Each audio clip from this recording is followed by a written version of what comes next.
أعوذ بالله من الشيطان الرجيم. بسم الله الرحمن الرحيم.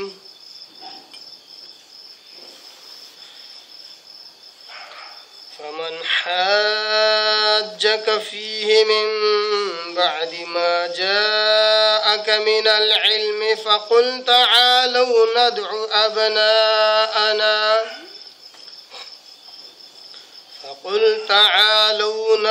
أبناءنا وأبناءكم ونساءنا ونساءكم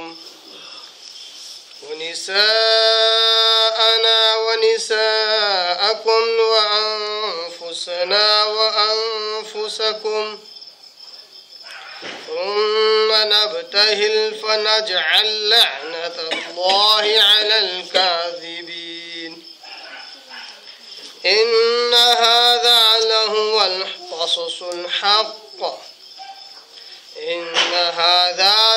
القصص الحق وما من إله إلا الله وإن الله لهو العزيز الحكيم.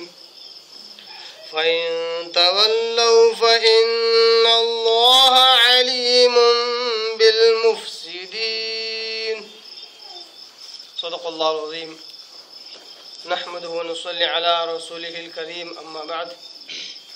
تمام قسم کی حمد و ثنا، تعریف، کبریائی، بڑائی اسے اللہ وحدہ لا شریک کے لیے لائق اور زیبا ہے، جو ساری کائنات کا خالق، مالک، میرا اور آپ کا مربی ہے۔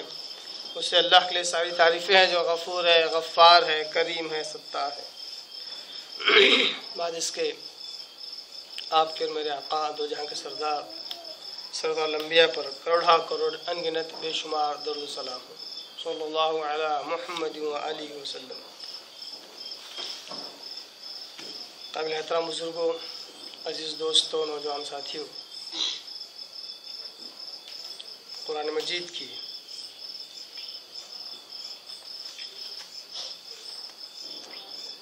تین یا چار آیتوں کی میں نے تلاوت کی ہے، اور یہ آیتیں پارہ نمبر 3 سورہ آل عمران سورہ نمبر 3 اس کے رکوع نمبر 6 کی بالکل آخری آیتیں ہیں۔ آیت نمبر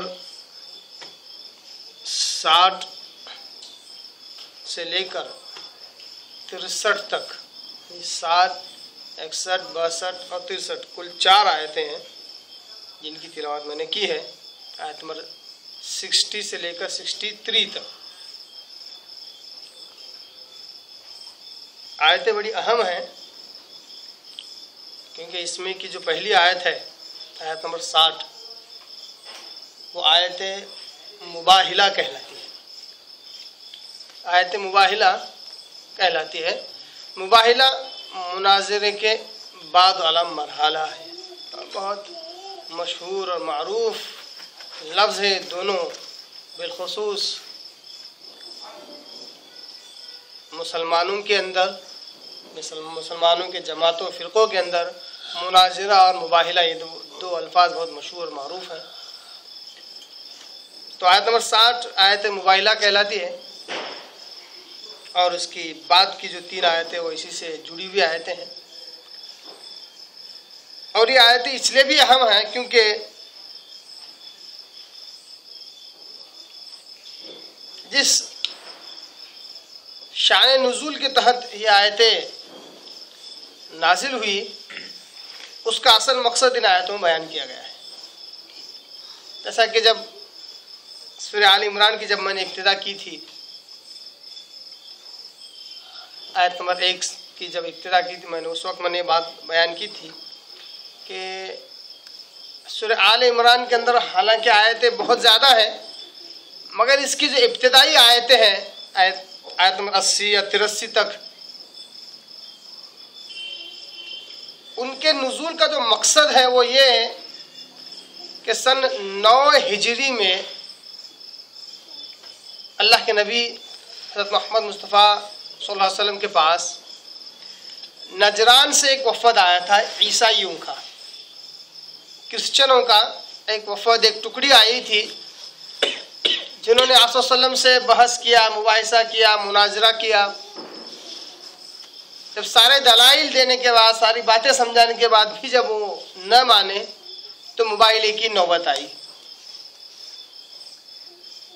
تو اسی ضمن میں یہ آیت نازل ہوئی ہے کہ اس میں مباحثے کا جو بحث مباحثہ و مناظرے کا جو آخری مرحلہ ہے اس کا ذکر اللہ تعالیٰ نے اس آیت میں کیا ہے۔ تو آئیے آج ہم اس آیت کو سمجھتے ہیں اور یہ بھی سمجھنے کی کوشش کریں گے کہ مناظرہ کیا چیز ہے۔ حالانکہ مناظرے پر اس سے پہلے کی چند آیتوں میں بھی میں نے اس پر روشنی ڈالی ہے، جیسا کہ غالباً سورہ بقرہ میں جب ابراہیم علیہ السلام کا اور جو نمرود کا جو بحث و مباحثہ و مناظرہ ہوا تھا، جس میں فبہت الذی کفر، نمرود ہکا بکا ہو کر رہ گیا تھا جب ابراہیم علیہ السلام نے کہا تھا اگر تو واقعی خدا ہے تو میرا رب تو وہ ہے جو سورج کو مشرق سے نکال کر مغرب میں غروب کرتا ہے، اگر تو خدا ہے تو اس کو ایک بار صرف مغرب سے نکال اور مشرق میں غروب کر۔ تو ہکا بکا ہو کر وہاں پہ بھی ایک قسم کا مناظرہ ہوا تھا ابراہیم علیہ السلام اور نمرود کے درمیان۔ تو ایسا جہاں جہاں مناظرے کا جہاں ذکر آیا ہے یا جس مناظرہ کی طرح کچھ باتیں ہیں وہاں پہ میں نے اس کا ذکر کیا ہے۔ آج بھی ہم یہ باتیں جانیں گے کہ مناظرہ اور مباحثہ اور یہ مباحلہ کیا چیز ہوتی ہے۔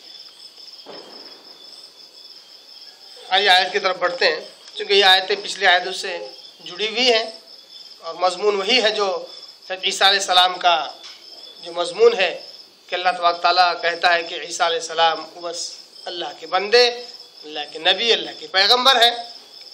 لوگوں نے ان کے تعلق سے عقیدہ بنائے رکھا کہ عیسیٰ علیہ السلام چونکہ بغیر باپ کے پیدا ہوئے اس لیے خدا کے بیٹے ہو گئے۔ عیسیٰ علیہ السلام خدا ہے کیونکہ وہ مردوں کو زندہ کرتے تھے۔ عیسیٰ علیہ السلام خدا ہے کیونکہ وہ غیب کی باتیں بتاتے تھے۔ اس طرح کے عقائد لوگوں نے رکھے۔ عیسیٰ علیہ السلام تین خداؤں میں سے خدا ہے کیونکہ وہ اللہ کا کلمہ ہے، اللہ کے حکم سے پیدا ہوئے۔ اس طرح کے عقائد لوگ رکھتے تھے۔ اللہ تبارک تعالیٰ نے ان عقائد کے رد میں اللہ تبارک تعالیٰ نے سورہ آل عمران کی آیتوں کا نزول کیا۔ پچھلے آیتوں میں اب تک ہم یہ دیکھ چکے ہیں۔ آج کی جو آیت ہے جو اسی سے جڑی ہوئی ہے، اللہ تبارک تعالیٰ کہتا ہے آیت نمبر 60 میں الحق من ربک، نہیں فمن حاجک فیہ من بعد ما جاءک من العلم۔ آیت نمبر 60 میں اللہ نے کہا لہذا فمن حاجک فیہ، اے محمد صلی اللہ علیہ وسلم، اللہ تبارک تعالیٰ براہ راست اپنے نبی سے مخاطب ہے، کہتا ہے کہ اے نبی صلی اللہ علیہ وسلم، لہذا اب جو کوئی تم سے حجت کرے، حاج یعنی حجت کرنا، جو کوئی تم سے حجت کرے اس معاملے میں، امر عیسیٰ کے تعلق سے جو کوئی تم سے حجت کرے، عیسیٰ علیہ السلام کے اس معاملے میں حجت کرے کہ وہ خدا ہے، خدا کا بیٹا ہے یا خدا کا بندہ رسول ہے، اس میں جو شخص اب تم سے بحث کرے، حجت کرے، من بعد ما جاءک من العلم، اب حجت بھی کب کر رہا ہے؟ بعد اس کے کہ ان کے پاس علم آ چکا ہے۔ اب یہاں علم سے مراد صرف علم نہیں ہے، دلائل ہے۔ اصل علم وہی علم ہے جس کے پیچھے دلائل ہوں، ورنہ علم تو صحیح بھی ہو سکتا ہے، علم تو غلط بھی ہو سکتا ہے۔ جانکاری صحیح جانکاری بھی ہو سکتی ہے، جانکاری غلط جانکاری بھی ہو سکتی ہے، مگر وہ جانکاری وہ علم صحیح ہے جس کے پیچھے دلائل ہوں۔ یہاں پر اللہ تعالیٰ علم جو کہہ رہا ہے وہ دلائل کو کہہ رہا ہے۔ اللہ کہتا ہے جب دلائل کے آ جانے کے بعد، صحیح علم، صحیح عقیدہ، صحیح تصور، صحیح ایمان کے آ جانے کے بعد، پھر بھی اگر کوئی تم سے حجت کرے، بحث کرے، فقل، تو آپ ان سے کہیے تعالو، آ جاؤ، تعالو، تعال کہتے ہیں آ جا، عرب لوگ بہت زیادہ اس کو استعمال بھی کرتے ہیں. تعال نہیں آجا تعالو, ان کو بلا لو, آ جاؤ. ندعو ابناءنا, دلائل کے آ جانے کے بعد, ساری باتیں سمجھانے کے بعد, مناظرہ مباحثہ ہونے کے بعد بھی تم حق کو قبول نہیں کرتے ہو تو آ جاؤ. ہم بلاتے ہیں, ندعو ہم بلاتے ہیں, ابناءنا ہمارے بچوں کو, بیٹوں کو. ندعو ابناءنا ہمارے بیٹوں کو ہم بلا لائیں گے. وہ ابناءکم ہم ہمارے بیٹوں کو بلائیں گے, تم تمہارے بیٹوں کو بلاؤ. ابن کی جمع ابنا. وہ نساءنا و نساءکم ہم ہمارے گھر کی عورتوں کو بلا لاتے ہیں, تم بھی اپنے گھر کی عورتوں کو بلا لاؤ. وہ انفسنا و انفسکم ہم اپنے آپ کو بھی لے آتے ہیں, تم بھی اپنے آپ کو بھی لے کے آؤ. نیت صحیح رکھو, نیت کو بھی لے کے آ جاؤ. تین چیزوں کو لانے کی دعوت دی گئی کہ لے آؤ اپنے بیٹوں کو, ہم بھی اپنے بیٹوں کو لے آئیں گے. لے آؤ اپنی عورتوں کو, ہم بھی ہماری عورتوں کو لے آئیں گے. لے آؤ اپنے آپ کو, ہم بھی ہم اپنے آپ کو لے کر آئیں گے. بلاؤ انہیں. کیا کریں گے بلانے کے بعد؟ ثم نبتہل پھر لہذا بڑی عاجزی و الحاح کے ساتھ, نبتہل اسی سے بنا ہوا لفظ ہے مباہلہ. ثم نبتہل پھر ہم بڑی عاجزی کے ساتھ التجا کریں گے, دعا کریں گے. فَنَجْعَلْ لَعْنَةَ اللَّهِ عَلَى الْكَاذِبِينَ کہ اللہ تو لعنت برسا ان پر جو جھوٹے ہیں. ہم دو فریقوں میں جو جھوٹا ہے اللہ تو اس پر لعنت برسا. آ جاؤ ہم ایک ساتھ جمع ہو کر ہمارے رب سے دعا کریں گے, گڑ گڑا کر آہوجاری کے ساتھ التجا کریں گے, اللہ جو ہم میں جھوٹا ہے تو ان پر لعنت برسا. آیت نمبر 60 یہاں پر مکمل ہوتی ہے. آیت نمبر 61 میں ان هذا لهو القصص الحق, اے نبی سن لو, ان هذا بے شک یہ جو امر ہے, حق جو بات ہے, جو حقانیت ہے حق کی, لہو القصص الحق ایک سچی بات ہے. یہ جو قصہ جو عیسیٰ علیہ السلام کا تمہارے آگے بیان کیا گیا, عیسیٰ علیہ السلام کی جو شان و شوکت تمہارے آگے بیان کی گئی, یہ جو حق تمہارے آگے بیان کیا گیا, یہ سچا ہے, یہ حق ہے. وَمَا مِنْ إِلَٰهٍ إِلَّا اللَّهُ اور سن لو, وَمَا مِنْ إِلَٰهٍ کوئی معبود نہیں ہے إِلَّا اللَّهُ سوائے اللہ کے. تم عیسیٰ کو کیسے معبود مانتے ہو؟ عیسیٰ کو خدا کس طرح عیسیٰ خدا کس طرح مانتے ہو؟ عیسیٰ کی عبادت کس طرح کرتے ہو؟ علیہ الصلوۃ والتسلیم. وما من الہ الا اللہ جبکہ اللہ کے علاوہ کوئی الہ نہیں ہے, کوئی معبود نہیں ہے.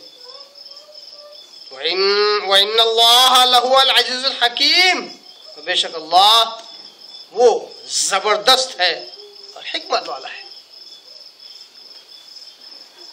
فَإِن تَوَلَّوْا اگر پھر بھی یہ منہ موڑیں, پھر بھی یہ حق سے روگردانی کریں, فَإِنَّ اللَّهَ عَلِيمٌ بِالْمُفْسِدِينَ تو جان رکھو کہ اللہ تبارک تعالیٰ فسادیوں کو اچھی طرح جانتا ہے.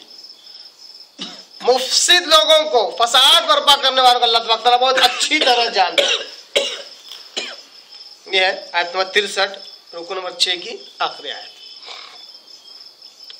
یہ تھی 4 آیتوں کا لفظی ترجمہ جو میں نے آپ کے آگے رکھا. جیسا کہ آیت نمبر جو آیت نمبر 61 62 63 معافی چاہتا ہوں کنفیوژن سے. 61 62 63 3 آیتیں ہیں جس کی تلاوت میں نے کی, جس کا لفظی ترجمہ آپ کے آگے رکھا. سورہ آل عمران سورہ نمبر 3 رکوع نمبر 6 آیت نمبر 61 62 63 61 62 اور 63 3 آیتیں ہیں جس کا لفظی ترجمہ میں نے آپ کے آگے رکھا اور مختصر تشریح اس کی میں نے آپ کے آگے رکھا. اب آئیے مزید اس کی تشریح و تفسیر کی طرف ہم بڑھتے ہیں۔ آیت نمبر جو 61 ہے 61،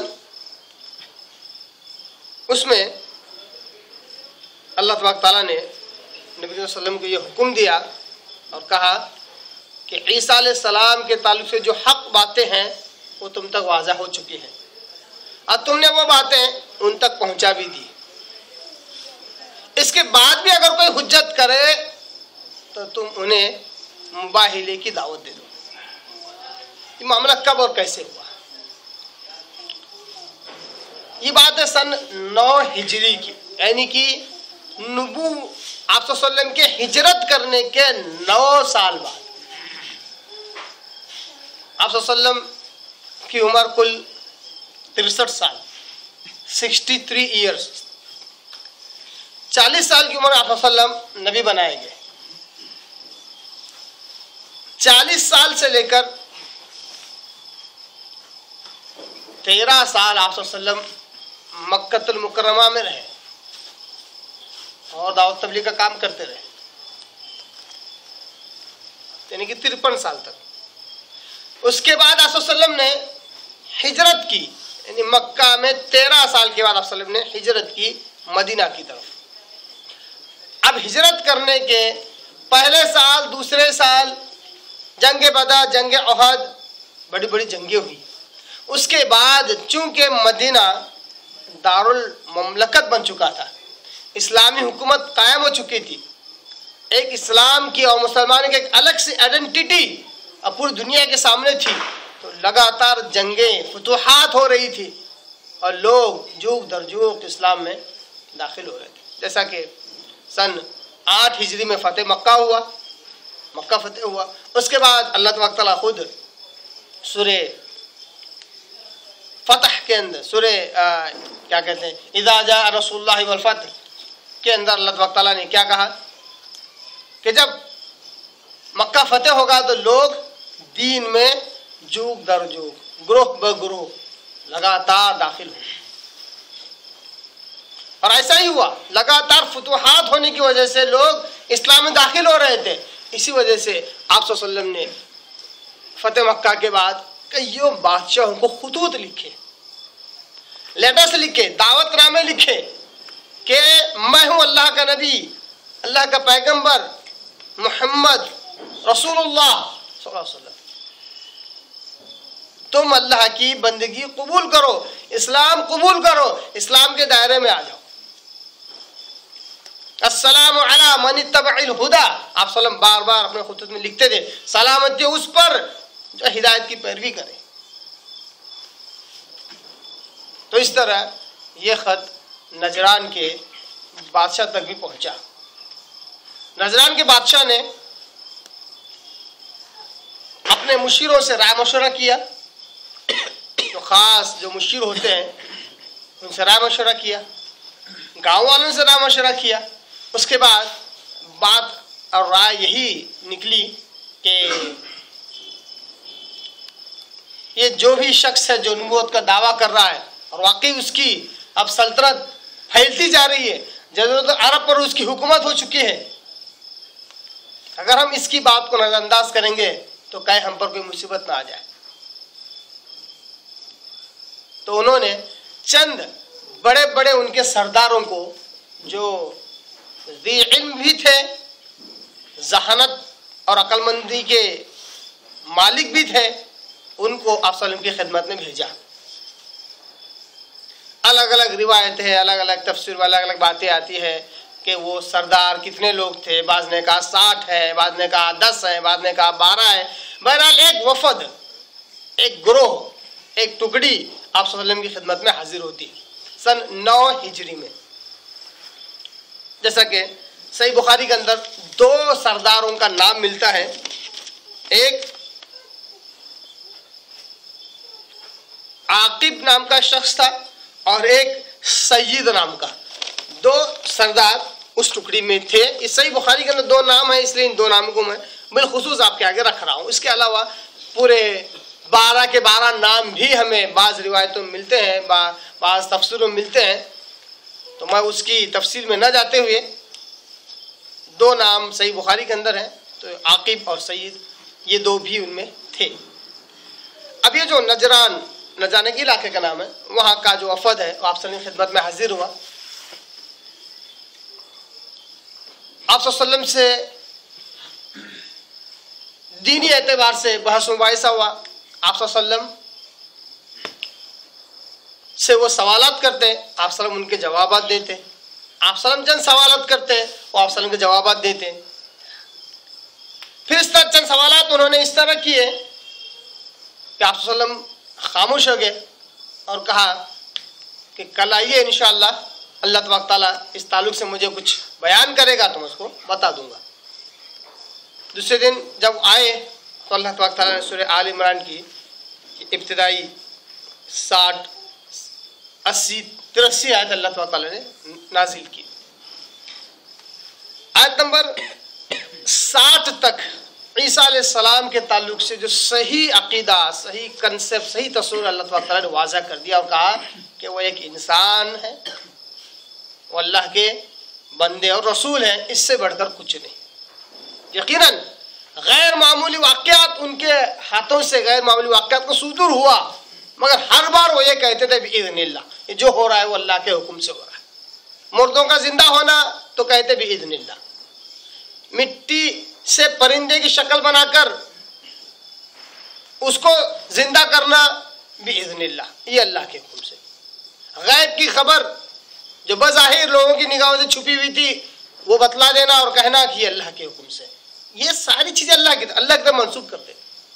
صحیح تصور اللہ تبارک تعالیٰ نے دیا۔ پھر بھی آخرکار انہوں نے یہی کہا کہ اے محمد تم جو کہتے ہو ہم اس کو مان نہیں سکتے، یہ ہمارے پیچھے ہماری پوری قوم ہے، جہاں ہمارا جہ و جلال ہے، جہاں ہماری عزت ہے، جہاں ہماری تکریم ہے، ہم اس کو نہیں چھوڑ سکتے۔ یہ تمہاری جو باتیں ہیں، جو کچھ ہے ٹھیک ہے، ہم دلی اعتبار سے یہ سمجھتے ہیں کہ تم اللہ کے نبی ہو، مگر عیسیٰ علیہ السلام تو وہ تو تین خداؤں میں سے خدا ہے۔ عیسیٰ علیہ السلام اللہ کا بیٹا ہے، عیسیٰ علیہ السلام بذات خود ایک خدا ہے۔ عیسائیوں میں 3 عقیدے اس وقت سے آج بھی آپ کو ملیں گے۔ عیسائیوں میں بنیادی طور پر 3 گروہ، 3 فرقے ملیں گے عقیدے کے اعتبار سے۔ ایک وہ جو عیسیٰ علیہ السلام کو اللہ کا بیٹا مانتے تھے، دوسرے وہ جو عیسیٰ علیہ السلام کو خود خدا مانتے تھے، تیسرے وہ جو 3 خداؤں میں سے ایک خدا مانتے تھے۔ تینوں عقائد کا رد اللہ تبارک تعالیٰ نے قرآن مجید میں الگ الگ انداز سے اللہ نے کیا۔ جیسا کہ ان آیتوں اللہ تبارک تعالیٰ نے بالخصوص اس عقیدے کا رد کیا کہ عیسیٰ علیہ السلام کوئی خصوصی ہستی نہیں ہے، وہ اللہ کا بیٹا نہیں ہے، اللہ نے ان آیتوں میں رد کیا۔ اس دوسری جگہ پر اللہ نے کہا کہ لا تقولوا ثلاثہ، لوگوں 3 مت بولو، تین خدا، یہ عقیدہ مت رکھو۔ عیسائیوں کے خلاف ہی اللہ تعالیٰ نے خصوصی آیت کا ٹکڑا نازل کیا، لا تقولوا ثلاثہ، 3 خداؤں کا تصور نہ رکھو، 3 خدا مت کہو۔ اور عیسیٰ علیہ السلام کو خدا کہنے والوں کے جتنے بھی بدعقیدگی اور اصول اللہ تعالیٰ نے سب کا رد کیا۔ جب یہ سب کچھ سننے کے بعد بھی انہوں نے کہا کہ نہیں، ہم عیسیٰ علیہ السلام کو تو اسی طرح مانیں گے، تب جا کر اللہ نے کہا اے محمد صلی اللہ علیہ وسلم فمن حاجک فیہ، عیسیٰ علیہ السلام کے امر میں اگر تم سے پھر بھی کوئی حجت کرے، من بعد ما جاءک من العلم، بعد اس کے کہ ان کے پاس علم آ گیا، دلائل آ گئے۔ علم صرف جو ہے باتیں بگاڑنے کا نام نہیں ہے، علم دلائل کا نام ہے، علم منطق کا بھی نام ہے۔ لاجک، منطق اگر وہ صحیح ہو، ہے نا، اس طرح ظاہر سی بات ہے کہ ایک بے بنیاد چیز پر بنیاد نہیں کھڑا کی جا سکتا۔ ایک بے بنیاد چیز ہے، کھوکھلی چیز ہے، اس پر کوئی بنیاد، کوئی بلڈنگ نہیں بنائی جا سکتی، کیونکہ اس کی بنیاد کھوکھلی ہے۔ اگر کسی کی منطق، کسی کی لاجک ایسی ہے کہ وہ بے بنیادی چیزوں پر اپنی بلڈنگ کھڑا کیے ہوئے، تو ایسی منطق بھی بیکار ہے۔ ایسی بات جو سچ ہے، جو صحیح ہے، ایسی لاجک جو درست ہے، جس کو قیاس صحیح کہتے ہیں، کوئی حرج نہیں، وہ بھی ایک علم ہے، اس کو دلیل کے طور پر آپ پیش کر سکتے ہیں۔ اللہ تعالیٰ نے اسی آیت سے پہلے آیت نمبر 58 میں زبردست انداز سے اللہ نے علم دیا، دلیل دیا۔ کیا کہا؟ ان مثل عیسیٰ عند اللہ کمثل آدم، لوگوں سن لو، عیسیٰ علیہ السلام کی مثال اللہ کی نگاہ میں ایسی ہے جیسے کہ آدم علیہ السلام کی مثال۔ خلقہ من تراب ثم قال له کن فیکون، کہ اللہ نے آدم علیہ السلام کو مٹی سے پیدا کیا اور کہا کہ ہو جا، تو ہو گیا۔ آدم علیہ السلام کی پیدائش مٹی سے ہوئی، اور مٹی کوئی ذریعہ نہیں ہے انسان کو وجود بخشنے کا، اصل ذریعہ ہے ثم قال له کن فیکون، پھر اللہ نے اس کو کہا، اس مٹی کا ہو جا، ہو گیا۔ اللہ کا جو حکم ہے، یہ جو کلمہ کن ہے، یہ جو امر کن ہے، اس کی وجہ سے آدم علیہ السلام کا وجود ہوا۔ اللہ کہتا ہے کہ لوگوں، عیسیٰ علیہ السلام کی مثال بھی ایسی ہی ہے جس طرح آدم علیہ السلام کی۔ آدم علیہ السلام کو اللہ تعالیٰ پیدا کر سکتا ہے، اللہ نے کیا، یہ اللہ کی قدرت کاملہ کا مظہر ہے آدم علیہ السلام کی پیدائش۔ تو عیسیٰ علیہ السلام بھی تو اللہ کی قدرت کا مظہر ہی ہے، دونوں میں کیا فرق ہے؟ جیسے پچھلے درس اگر آپ سنیں تو انہیں بڑی وضاحت کے ساتھ اس آیت کو سمجھا، کس طرح عیسائیت کی بالکل جڑ کٹ جاتی ہے کہ اللہ نے کہا کہ اگر عیسیٰ علیہ السلام اس وجہ سے اللہ کے بیٹے ہیں کیونکہ وہ بن باپ کے ہیں، بن باپ کے پیدا ہوئے، تو بدرجہ اولا آدم علیہ السلام اللہ کے بیٹے ہونا چاہیے، کیونکہ نہ ان کی ماں ہے نہ باپ، ان کی نہ ماں ہے نہ باپ۔ کیا تم آدم علیہ السلام کو اللہ کا بیٹا مانتے ہو؟ نہیں۔ تو پھر عیسیٰ علیہ السلام کس طرح ہوئے؟ بالکل عیسیٰ علیہ السلام کی ابن اللہ ہونے کا عقیدہ سرے سے ختم ہو جاتا ہے۔ اتنے زبردست دلائل اللہ تبارک تعالیٰ نے جب ان کے سامنے دیے، تب بھی انہوں نے حجت بازی کے باوجود آپ صلی اللہ علیہ وسلم کی بات کو قبول کرنا، اسلام قبول کرنے سے انکار کر دیا۔ تو اللہ نے کہا علم آ جانے کے بعد بھی اگر وہ تم سے بحث کرے، حجت کرے، تو آپ ان سے کہو آ جاؤ، آخری فیصلہ چاہیے کون حق پہ ہے، آ جاؤ، تمہیں فیصلہ مل جائے گا۔ فیصلہ اس طرح کہ ہم ہمارے بیٹوں کو لے آئیں گے، تم بھی تمہارے بیٹوں کو لے آؤ۔ غور کرنے کی آیت ہے، کیوں ایسا کہا جا رہا ہے، کیوں اس طرح کہا جائے تم اپنے بیٹوں کو لے آؤ، ہم ہماری عورتوں کو لے آئیں گے، تم اپنی عورتوں کو لے آؤ، ہم اپنے آپ کو لے آئیں گے، تم اپنے آپ کو لے آؤ۔ پھر ہم اللہ تبارک و تعالیٰ سے بالکل آہ و جاری کے ساتھ دعا کریں گے کہ اللہ ہم میں جو جھوٹا ہے تو اس پر لعنت برسا۔ اس کو ملاعنہ کہتے ہیں، ملاعنہ یعنی آپس ایک دوسرے پر لعنت کی بد دعا کرنا۔ جب آپ صلی اللہ علیہ وسلم نے انہیں کہا کہ دیکھو سارے دلائل آ جانے کے بعد جب تم روگردانی کرتے ہو تو آ جاؤ مباہلے کے لیے، ملاعنہ کے لیے آ جاؤ، تاکہ ہم ایک دوسرے پر لعنت کریں۔ تو اس میں جو عاقب اور سید اور جو ان کے سردار تھے وہ ایک جگہ ہو گئے اور کہا کہ اے محمد صلی اللہ علیہ وسلم ہمیں کچھ مہلت دو تاکہ ہم رائے مشورہ کر لیں۔ ایک طرف ہو گئے اور آپس میں رائے مشورہ کیا، تو اس میں سے جو سمجھدار تھا، جو بڑا تھا، جس کی مانی جاتی تھی، اس نے کہا کہ دیکھو ہم چاہیں تو ان سے مباہلہ کر سکتے ہیں، مگر دیکھو یہ نبی ہے، نبی کا دعوے دار ہے، اگر یہ اپنی بات میں سچا ہے تو ہم اس کے ساتھ مباہلہ کر کے نہ ہم کبھی پنپ سکتے ہیں، نہ کبھی ہمارے اولاد پنپ سکتے ہیں، نہ ہم کبھی آباد ہوں گے، نہ ہمارے آنے والے اولاد کبھی آباد ہوں۔ کیوں؟